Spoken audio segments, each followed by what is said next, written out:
Yes, good morning, my class students. Here is second lecture of chapter number 8, motion. This is second video on this chapter. In the previous video, we have discussed about the states, state of rest and state of motion, about their relativeness, that state of rest and state of motion are relative terms and not absolute. I have given you example on this explanation, and then we have discussed the concept of distance and displacement in the previous video. Now going further, we have the difference between distance and displacement. Distance or displacement we have already covered in the previous video. Now we will differentiate these two terms. इन दोनों terms में क्या difference है उनको consider करेंगे. हम लोग अलग अलग से इनको समझ चुके हैं. So here is the difference: distance, displacement. First way, आप किसी भी चीज़ का difference बताते हो, you have to give its definition on the first point. आपको difference बनाने के लिए हमेशा first point पे उनकी definitions clear करनी चाहिए. So first point will be their definition. So distance. What was the distance? Total actual path length covered by an object is known as distance. Total actual path length कितनी cover की है किसी object में, वही क्या होता है, उसका डिस्टेंस होता है कि आप एक्चुअली कितना आपने लेंथ कवर किया. चाहे आप बड़े रास्ते से जाओगे तो आपका बड़ा डिस्टेंस हो जाता था, और अगर आप छोटा रास्ता लेते हो तो आपका डिस्टेंस छोटा हो जाता है. आप एक्चुअली जिस रास्ते से गए आपने जितनी लेंथ कवर की वही आपका डिस्टेंस है. जबकि डिस्प्लेसमेंट क्या थी? Shortest distance between initial position and final position. आप इनिशियली जहाँ से स्टार्ट हुए फाइनल जहाँ पहुँचे, इन दोनों के बीच में सबसे छोटा रास्ता जो होता है वही क्या होती है? डिस्प्लेसमेंट होती है. सो डिस्प्लेसमेंट हम लोगों ने कवर भी किया था, इसका एग्जांपल भी लिया था. जैसे मैंने आपको ये डायग्राम दिया था, ये 4 किलोमीटर है A to B, ये B to C 3 किलोमीटर है, और आपको A से स्टार्ट करना है, C तक जाना है. तो डिस्टेंस क्या हुआ? आप इस रास्ते से जा रहे हो A to B, B to C, तो पहले आप 4 गए, फिर आप 3 गए. तो टोटल एक्चुअल लेंथ जो आपने ट्रेवल की that is 4 + 3, that means 7 kilometre.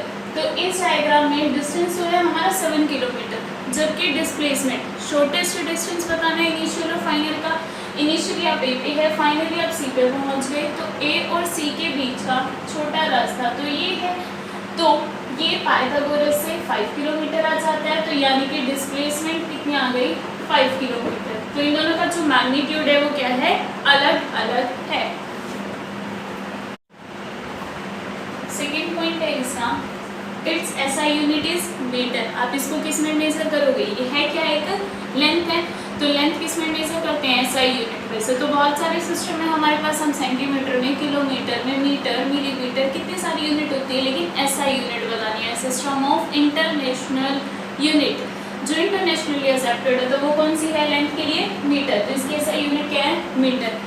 ये क्या था? डिस्प्लेसमेंट. शॉर्टेस्ट डिस्टेंस है, तो ये भी डिस्टेंस शॉर्टेस्ट है, यानी कि एक तरीके की लेंथ की. तो लेंथ किस में मेजर करते हैं? अगेन SI यूनिट क्या आ जाएगी? मीटर. इसकी भी SI यूनिट मीटर है और इसकी भी मीटर है. मीटर को स्मॉल m से रिप्रेजेंट किया जाता है, कैपिटल M यूज नहीं करना. Capital M is representation of the term mass, वो मास का सिंबल होता है. So you have to use small m. Now third difference, distance is a scalar quantity. Distance कैसी क्वांटिटी है? स्केलर. हमारे पास 2 टाइप की फिजिकल क्वांटिटी होती है, स्केलर और वेक्टर. अगर किसी का सिर्फ मैग्नीट्यूड है और डायरेक्शन नहीं है, that is a scalar quantity. जैसे डिस्टेंस, आप एक्चुअली कितना लेंथ ट्रेवल किया, आप ये नहीं बताओगे कि A to B गए, B to C गए. आपने उसके बाद आप ये मेंशन नहीं करोगे कि आप कौन कौन सी डायरेक्शन में गए. आप डायरेक्टली बताओगे कि आपने 4 + 3 7 किलोमीटर ट्रेवल किया, एक्चुअली लेंथ इतनी थी. तो डिस्टेंस में आपने सिर्फ ये बताया 7 kilometre. You haven't mention the direction in which you have travelled. आपने डायरेक्शन मेंशन नहीं की. सो इसका सिर्फ मैग्नीट्यूड बताया कि इतने किलोमीटर है. So it is a scalar quantity. Whereas displacement is a vector quantity. ये vector quantity है as it has both magnitude as well as direction. इसका magnitude भी mention करना होता है और direction भी. ऐसी quantity जिसको दोनों चीज़ें होती है वो vector quantity होती है. कैसे?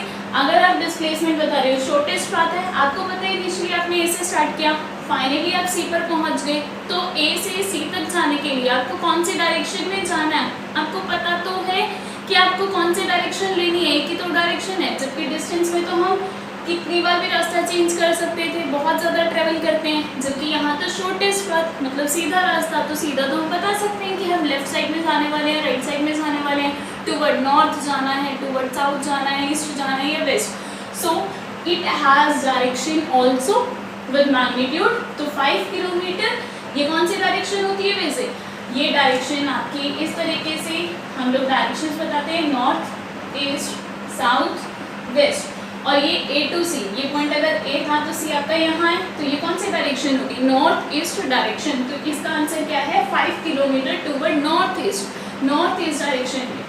सो ये एक वेक्टर क्वांटिटी है। Next difference is distance is always positive. Distance हमेशा पॉजिटिव आएगा, दैट मीन्स ये ना तो कभी जीरो होगा ना ही नेगेटिव, क्योंकि अगर मोशन में हम चल रहे हैं तो हमने कुछ ना कुछ लेंथ ट्रेवल किया है। अगर हम चल ही नहीं रहे तब तो केस अलग है, चल नहीं रहे तो डिस्टेंस जीरो, लेकिन अगर हम चल रहे हैं मोशन में हैं तो हमारा डिस्टेंस कभी भी जीरो नहीं होगा और नेगेटिव भी नहीं होगा, क्योंकि हम पॉजिटिव हम आगे कितना चले तो हम ये बताएंगे 5 किलोमीटर चले, 2 किलोमीटर, तो उसके आगे प्लस का साइन है, नेगेटिव तो नहीं है। नेगेटिव मीन्स वो डायरेक्शन बताने के लिए यूज़ किया जाता है। जैसे डिस्प्लेसमेंट पॉजिटिव भी हो सकती है, नेगेटिव भी हो सकती है और जीरो भी हो सकती है। Displacement can be positive, negative और जीरो। कैसे पॉजिटिव, जैसे ये था 5 किलोमीटर।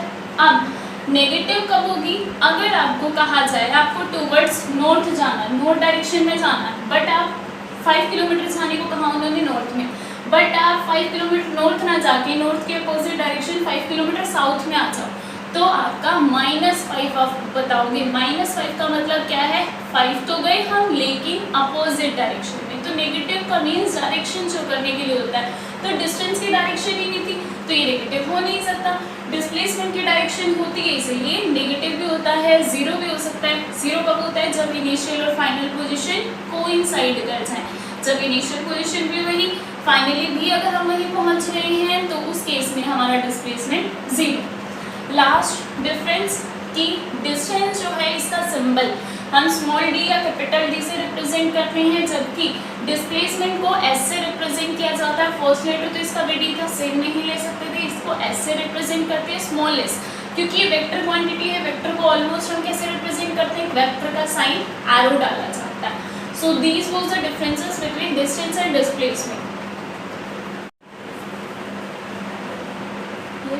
नेक्स्ट टर्म है uniform and non uniform motion. आपके पास 2 टाइप है मोशंस की, uniform and non uniform motion. पहले वर्ड समझ लेते हैं। यूनिफॉर्म का मतलब होता है सेम, यानी कि मोशन जो है ना वो सेम लेवल पे चल रहा है, ना ही कम हो रहा ना ही ज़्यादा हो रहा, इक्वल सेम चल रहा है। जैसे अगर हमारी स्पीड सेम हो तो हम क्या करेंगे, हर सेकेंड या अपने टाइम के अकॉर्डिंग, जैसे मैं बता दूँ फॉर एग्ज़ाम्पल मेरी स्पीड 5 किलोमीटर पर आवर है, 5 किलोमीटर पर आवर मेरी स्पीड है। अगर इसका मतलब मैं 1 आवर में 5 किलोमीटर चल रही हूँ, क्योंकि मैंने बोला मेरी स्पीड 5 किलोमीटर पर आवर है, दैट मीन्स 1 किलोमीटर में 5 किलोमीटर का डिस्टेंस, 1 आवर में 5 किलोमीटर का डिस्टेंस मैं ट्रेवल कर रही हूँ। अब मैं फर्स्ट 1 आवर में 5 किलोमीटर चली गई, अगर मैं सेकेंड आवर में भी मतलब 1 घंटे बाद फिर देखा मैं और आगे 5 किलोमीटर चली गई, 1 घंटे बाद फिर देखा मैं और ज़्यादा 5 किलोमीटर आगे चली गई, तो मैं क्या कर रही हूँ, मैं हर आवर 5 किलोमीटर ट्रेवल कर रही हूँ। यानी मेरी स्पीड क्या है, सेम। नहीं तो मैं थक जाती, तो मैं अगले आवर शायद मेरी स्पीड कम हो जाती, थक जाती तो मैं कम डिस्टेंस ट्रेवल करती। तो अगर मैं सेम डिस्टेंस ट्रेवल कर रही हूँ उसी टाइम इंटरवल में, जितना पहले मैंने काउंट कराया, मैंने पहले भी 1 आवर का काउंट करवाया, अब भी 1 आवर का काउंट करवा रही हूँ। अगर मैं सेम डिस्टेंस ट्रेवल कर रही हूँ same equal interval of time में, यानी कि मेरी स्पीड हो गई सेम, तो मेरा मोशन हो जाएगा यूनिफॉर्म। तो यही है uniform motion.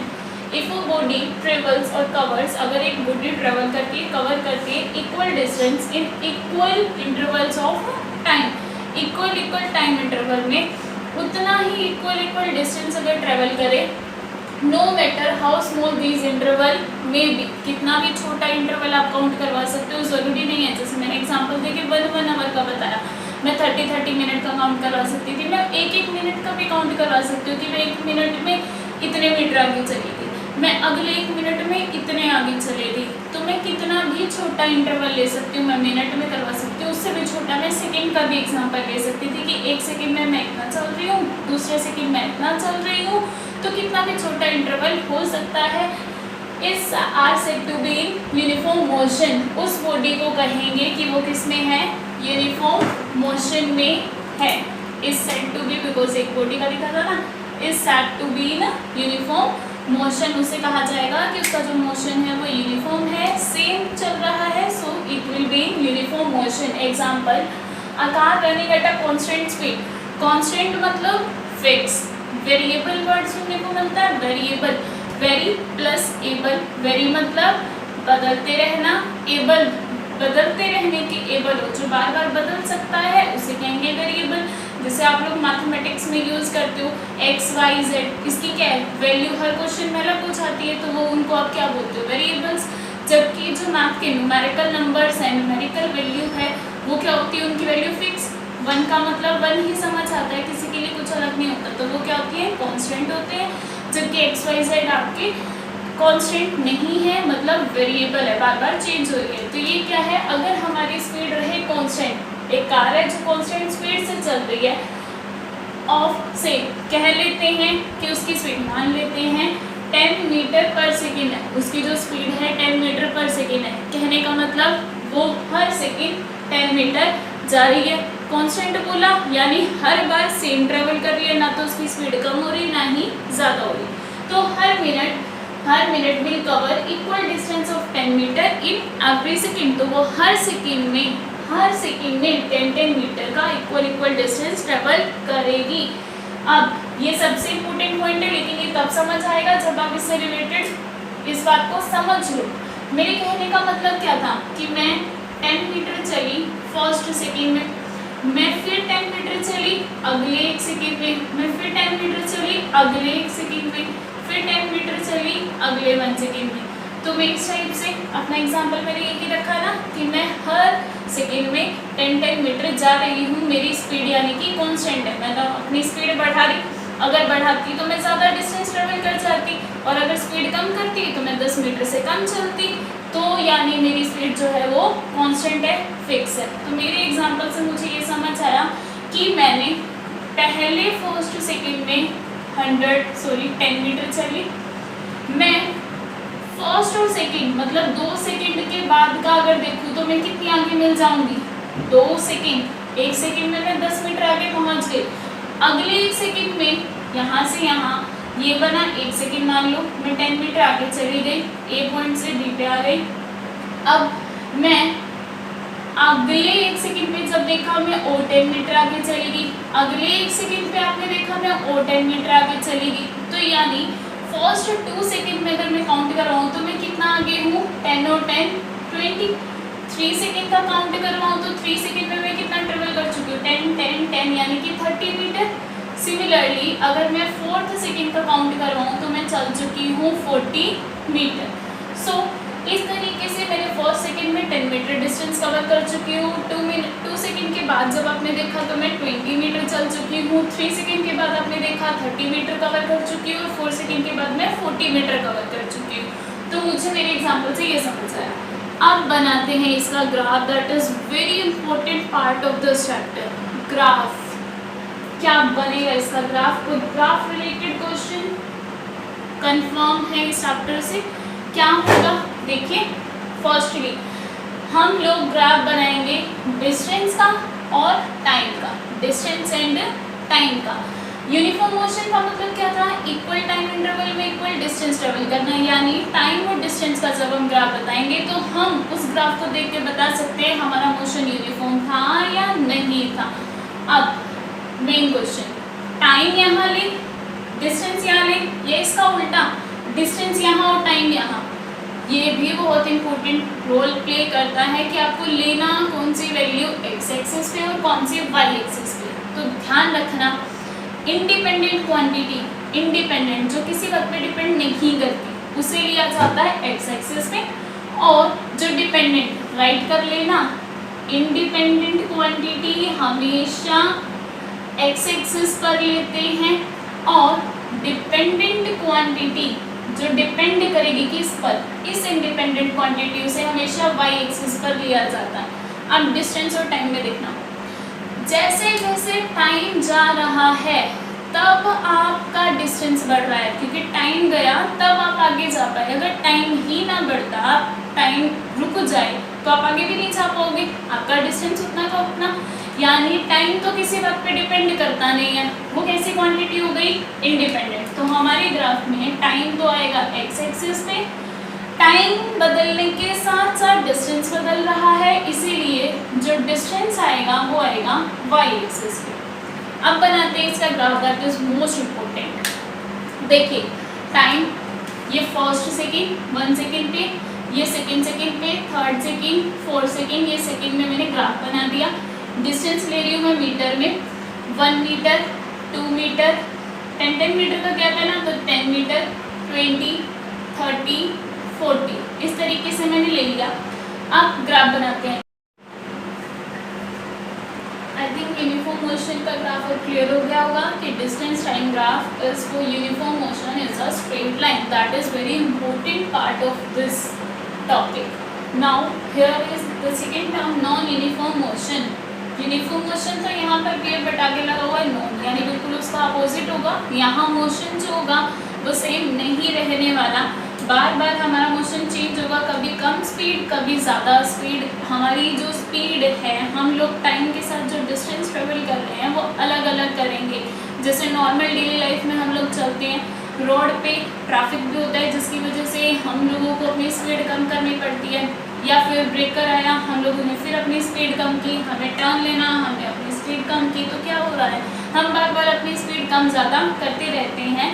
That means normal life में प्रैक्टिकली नॉन यूनिफॉर्म मोशन ही होता है।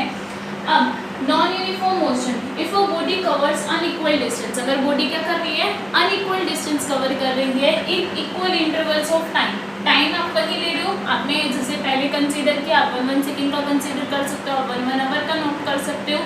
आप बार बार टाइम इंटरवल तो वही ले रहे हो, हर बार 1 आवर में ही नोट कर रहे हो, 30 मिनट में ही नोट कर रहे हो, 1 मिनट में या 1 सेकेंड में पर्टिकुलर टाइम इंटरवल ले रहे हो। लेकिन जो डिस्टेंस आ रही है, पहले वो कभी ज़्यादा चल रहा है, कभी कम चल रहा है, कभी शायद उससे भी कम चल रहा है, तो क्या हो रहा है, उसकी डिस्टेंस जो है वो अनइक्वल हो, then the motion is said to be non uniform motion। तो मोशन को कहेंगे कि वो कौन सा मोशन है, नॉन यूनिफॉर्म मोशन।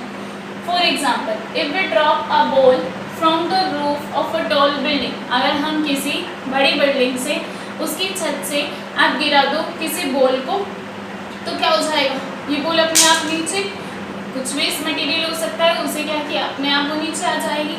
अब जो ये नीचे आती है ना, इसका मोशन नॉन यूनिफॉर्म मोशन होता है, ये कभी भी इक्वल स्पीड से नहीं आती। जैसे जैसे ये बॉडी आपने यहाँ से गिराई थी, पहले इसकी स्पीड होती है कम, जैसे जैसे ये ग्राउंड के पास जाती है, ग्राउंड का ग्रेविटेशनल फोर्स होता है जिसकी वजह से हर चीज़ नीचे की ओर गिरती है। ग्रेविटी के पास वो जितनी जाएगी, ग्रेविटी उसे ज़्यादा फोर्स ऑफ अट्रैक्शन से खींचना स्टार्ट कर देती है, जिसकी वजह से यहाँ उसकी स्पीड कम होती है, धीरे धीरे उसकी स्पीड क्योंकि पास आके रह रही है और बढ़ जाएगी, फिर और बढ़ जाएगी, जितनी वो पास पहुंच जाएगी, इस बॉडी की स्पीड ग्राउंड के पास जाते जाते due to gravitational force increase करती रहती है। तो इसकी स्पीड क्या है, पहले कम फिर ज़्यादा फिर ज़्यादा फिर ज़्यादा। स्पीड ज़्यादा हो रही है, दैट मीन्स पहले टाइम में उसने, आपने 1 मिनट का नोट किया, उसने जो डिस्टेंस ट्रेवल किया वो कम था, अब उसकी स्पीड बढ़ गई है, वो ज़्यादा जल्दी चला जाएगा, फिर और ज़्यादा जल्दी चला जाएगा। तो इस तरीके से इसका एग्जाम्पल समझाया कि ये अनइक्वल डिस्टेंस ट्रेवल करती है इक्वल इंटरवल ऑफ टाइम में। इसको बोलते हैं freely falling body. Freely falling मतलब आपने कोई फोर्स नहीं लगाया हुआ, आप पकड़ के इसे लेकर नहीं आ रहे, आपने फ्रीली छोड़ दिया और ये फॉल हो गई, तो that means freely falling body means gravity के इफेक्ट के अंदर ही अपने आप फ्री फॉल हो रही है, ग्रेविटी कर रही है जो फोर्स लगा रही है, हम कोई फोर्स नहीं लगा रहे। सो इसको बोलते हैं freely falling body, that is under the effect of gravity alone, not any other force. तो किसी और फोर्स के अंदर नहीं है, सिर्फ ग्रेविटी की वजह से होगा। इसका जो ग्राफ बनेगा उसको देख लेते हैं। मैंने बोला पहले ही graph is the most important part of this topics. Even speed, distance, आगे हम जितने भी टर्म्स पढ़ेंगे ना, ग्राफ मोस्ट इम्पोर्टेंट रहेगा। सो देखिए ग्राफ कैसे बनेगा। तो फ्रीली फॉलिंग बॉडी के केस में हम लोग एग्जांपल मान लेते हैं कि जो बॉडी है उसने फर्स्ट सेकेंड में 3 मीटर डिस्टेंस ट्रेवल किया, जो बॉल आपने गिराई। 2 सेकेंड के बाद देखा तो वो 8 मीटर नीचे जा चुकी है, और जब हमने 3 सेकेंड के बाद देखा तो वो 14 मीटर नीचे जा चुकी है, क्योंकि जितना नीचे जाएगी वो ज़्यादा डिस्टेंस ट्रेवल करती रहेगी, उसकी स्पीड क्या होती जाएगी, बढ़ती जाएगी।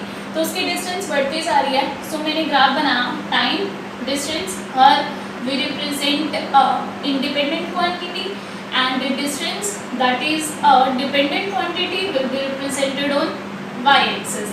Now after 1 second I will cover 3 meters, so I will be here. After completion of 2 seconds I will be at 8 meter. Now after 3 seconds I will cover 14 meter. So this is first point, second point and third position of me. Now if I join these points I will get the required curve. Here it is not a straight line, it is like a curve. It is neither of any straight line. ये straight line नहीं है, ये क्या कर रही है, curve की तरह रिप्रेजेंट कर रही है। ये सीधी लाइन नहीं बनी, ये कैसे बना है, इस शेप का। तो नॉन यूनिफॉर्म मोशन का अगर आपको ग्राफ बनाना है तो नॉन यूनिफॉर्म मोशन का ग्राफ ये रहा। अगर टाइम के साथ हमारी जो डिस्टेंस है, टाइम के साथ अगर डिस्टेंस बढ़ रही है और अनइक्वल बढ़ रही है, अनइक्वल इंक्रीज हो रही है, तो हमारा नॉन यूनिफॉर्म मोशन का ग्राफ कुछ ऐसा आ जाएगा। और जैसे पहले का बताया कि अगर टाइम के साथ हमारी जो डिस्टेंस है वो कम हो तो उस टाइम में हमारा ग्राफ कुछ ऐसे आ जाएगा नीचे की ओर, कि टाइम बढ़ता जा रहा है बट डिस्टेंस कम होता जा रहा है। और अगर टाइम बढ़े, डिस्टेंस भी बढ़े लेकिन अनइक्वली, तो वो नॉन यूनिफॉर्म मोशन ऐसा ग्राफ आएगा। ये भी नॉन यूनिफॉर्म का ही है, ये भी कर्व्ड है, लेकिन यहाँ क्या हो रहा है, टाइम के साथ डिस्टेंस कम हो रहा है, यहाँ टाइम के साथ डिस्टेंस बढ़ रहा है। तो ये 2 टाइप के मेनली आपको ग्राफ देखने को मिलते हैं नॉन यूनिफॉर्म मोशन के केस में।